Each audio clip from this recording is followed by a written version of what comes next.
This video is made possible by Max at Naperville Cadillac. Naperville Cadillac offers no BS pricing, meaning what you see is what you pay. No hidden fees, the way car buying should be.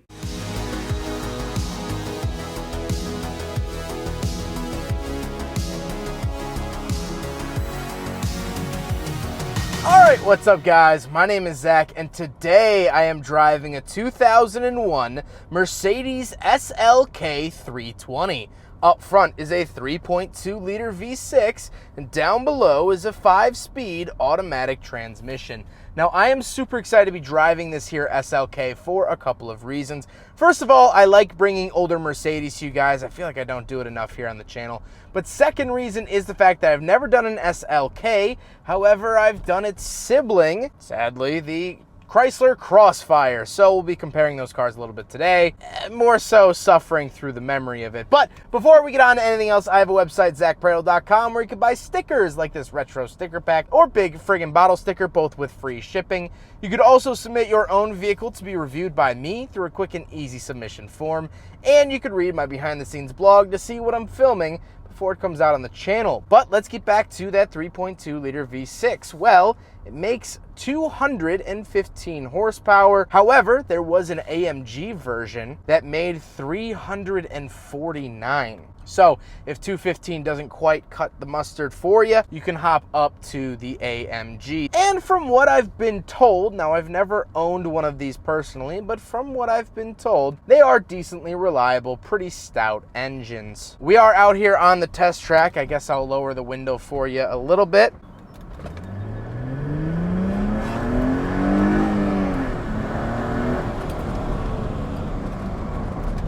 So there you go. As you'll notice, it was a really hard shift. I had it in manual mode and I hit the plus and it just didn't listen to me. But pretty quick and it sounds good. It has that nice V6 sound that I really, really love. And you don't expect it out of a little guy like this. Like I said, paired to it is that 5-speed automatic. Nothing really too crazy. It's fine. Last but not least, the SLK is rear-wheel drive. So with that out of the way, let's talk about the interior. This is where my love-hate relationship really starts to flare up with the SLK.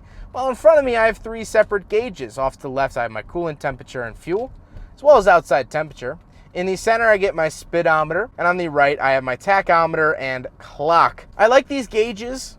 However, they are pretty dated by this point. On the steering wheel, I don't have any forward-facing or rear-facing buttons. However, I do have this nice Mercedes-Benz badge. Do really like that in the center, and it's held up really well over time. Off to the left, I have my climate control vent and headlights, and then on the door, I have my little speaker, my handle to get in and out, and that is it. Moving into the center, I do have pop-out cup holders, so we will do a big friggin' bottle test here in the 2001 Mercedes SLK 320. And unfortunately, I don't think any cup holder that has ever popped out of any dash has ever passed the big friggin' bottle test. And of course, that reigns true here in the SLK. Moving down the center stack, we do have 2 climate control vents and the climate controls themselves.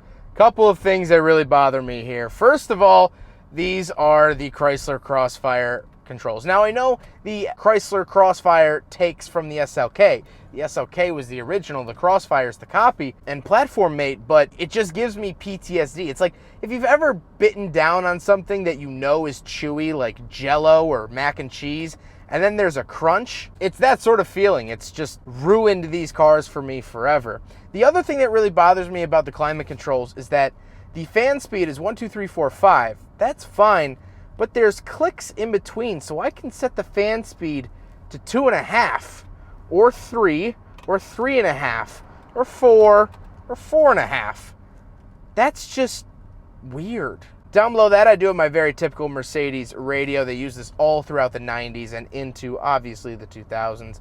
Then we have a bunch of buttons down below. We do have our heated seat buttons for the driver and passenger, as well as headlight washers. And they work here on the SLK. A lot of these older cars with headlight washers tend to give up after a couple of years, but this is a pretty low mileage example, 48,000 miles. so the headlight washers still work. There's also the tow away alarm off mode, central locking, and my hazard switch. I do also get a ashtray and a cubby, and then we have the shifter area. I have my airbag off, and this is where you'll find the window controls. So like a lot of German cars and a lot of roadsters, they actually put the power window options in the center. Kind of interesting. The shifter itself works pretty well. It's a little flimsy, and like I said, plus minusing didn't feel great, and it actually denied me to upshift, which is strange. And we do have two different drive modes for winter and summer, wet and sport, which is pretty cool. But then we have our power mirror options. Nothing too crazy there, but we do have our power top option. So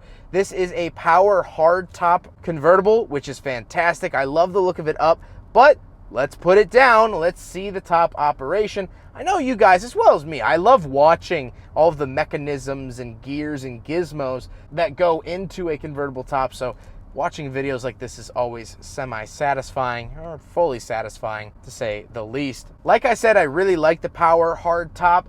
The interior headliner isn't fantastic when the hardtop is up. It's this sort of stretched vinyl. It almost feels like drywall. However, I'm not going to complain. I like the fact that it's a hardtop convertible. But moving back into the cabin, we have a cigarette lighter and the world's skinniest openable cubby. Very, very strange here in the SLK. I do get a center console, and then over my shoulder, I actually have this like leather bag for storage. It works, but I kind of feel like it was an afterthought. The seats are decently comfortable. They're a little bit hard, and I'm not overall in love with them. They're nondescript. They don't say anything on them. They're not super special. However, they are functioning. We don't have back seats. However, for the first time, I have not looked at the trunk yet. With the power hardtop, I have a feeling it will be rather minuscule, but let's hop around back and take a look at the trunk. All right, so we're on the back of the SLK 320. This is my first time opening it. Let's see how they did with the power folding roof. So, that is where the power folding roof would go, and you could stow stuff under here. Not fantastic. Better than the Cadillac XLR that I just filmed, surprisingly. However, as you can see here, it says, do not put things down there. Do not have it stick up like that. Everything must go under the cargo cover. Kind of an interesting graphic. I've never seen, actually, before today, I don't think I've done a hardtop convertible, and yet I have filmed two just this morning.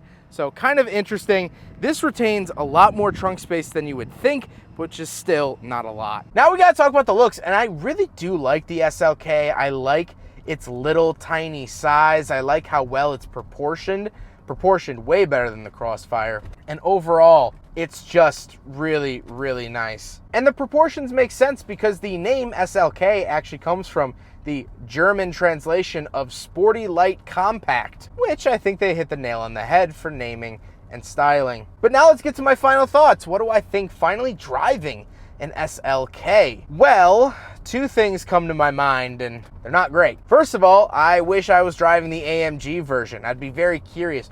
Or a manual transmission version. I feel like that might be a little bit better. But the other thing that comes to mind, unfortunately, is the Chrysler Crossfire, a car that I looked up to as a kid, but have slowly but surely learned to strongly dislike. And I know as a reviewer, I'm supposed to be very objective, and objectively, this is a fun little coupe. If you can get your hands on one low mileage like this one, it's gonna be fun in the sun, sure. But I can't shake the Crossfire out of my mind. It's like when you get in a fight or someone does something terrible in your dream, and then you wake up and you realize it's not true, but you might treat that person in real life ever so slightly different. If you've ever had a significant other, you know exactly what I'm talking about. I know this car is good, this car is fun, it's light, but I just can't shake its evil twin, the Crossfire.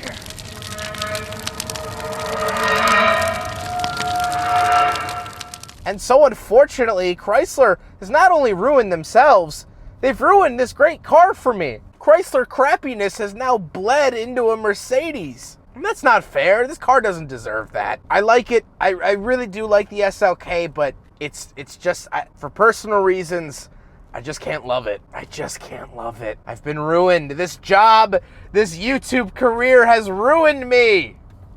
Ugh.